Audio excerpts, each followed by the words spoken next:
तो समझिए भक्तों, उसका बुद्धि क्या हो गया था, उस माँ के प्रति अज्ञानता हो गया था, अश्लीलता हो गया था, अश्लीलता हो गया था। तो दुशासन कहा कि इस बीच सभा में द्रौपदी को, साड़ी को हम खींच लेंगे और नंगा करके उसका प्रतिष्ठा को नष्ट कर देंगे।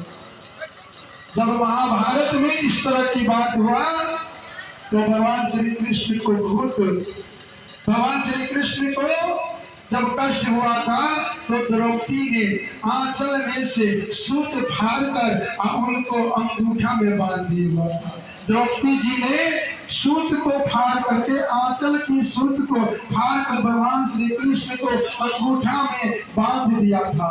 वही सूत बराबर वस्त्र भगवान उस द्रौपदी को भी सभा में नंगा नहीं होने दिया, प्रतिष्ठा को विनाश नहीं होने दिया, इज्जत को नाश नहीं होने दिया। वही सूत बढ़ते बढ़ते बढ़ते बढ़ते बढ़ते सारी इतना दुशासन खींचते गया,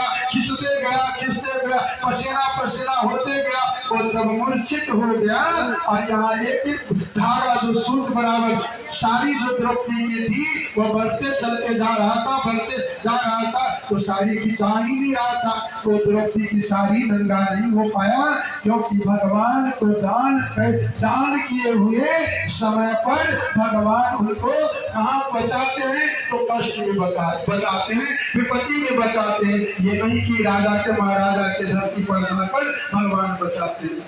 जब आपके ऊपर घोर विपत्ति हो जाएगा, घोर कष्ट हो जाएगा, संकट हो जाएगा, आप उस समय में भगवान को पुकार करेंगे तो भगवान आपको जो दिया हुआ जो दान है वहाँ प्रदान करने का काम करने लगता है और भगवान अपने भक्तों को तार देते हैं, अधिकारी बना देते हैं।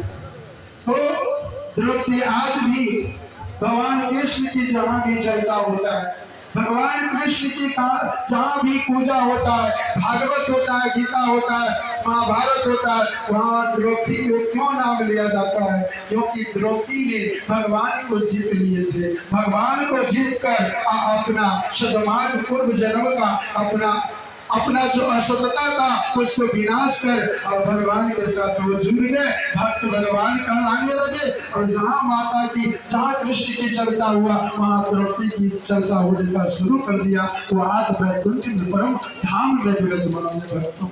तो जो भगवान ने विदुर जी के पास गए और विदुर जी के पास जब गए भगवान, तो उनके पास कुछ भी नहीं था, अभाव था, सब कुछ से वो परेशान था।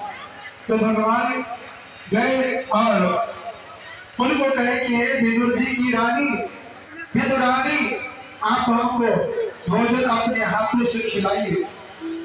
अपने हाथों से जो भोजन खिलाएंगे तो आपकी प्रसाद में हो सकता है, आपको उद्धार हो सकता है, उद्धार हो जाएंगे। पर द्रौपदी तो विदुर रानी घर में गया और देखा कुछ भी नहीं है, हम भगवान को अभी क्या चीज से स्वागत करें? तो केला था भक्तों, उनके घर में केला था। वो केला के प्रेम में भगवान को केला नहीं खिलाए और छिलका खिलाते चले गए, केला का छिलका खिलाते चले गए। भगवान रुचि भोजन करते चले गए।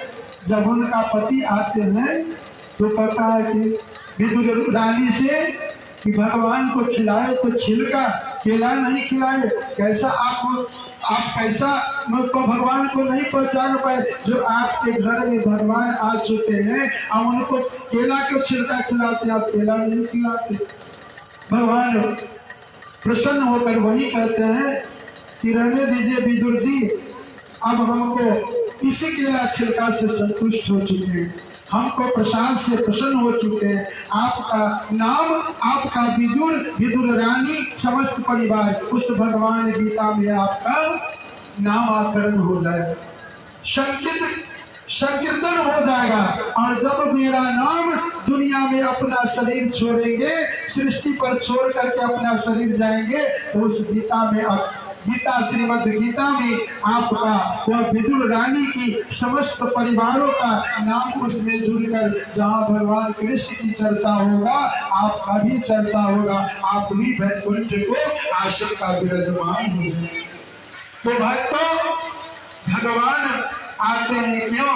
अपनी बात को टालने के लिए, कल्याण करने के लिए, उनकी प्रेरणा देने के लिए उन्हीं को फिर भगवान सुदामा जी के पास चले।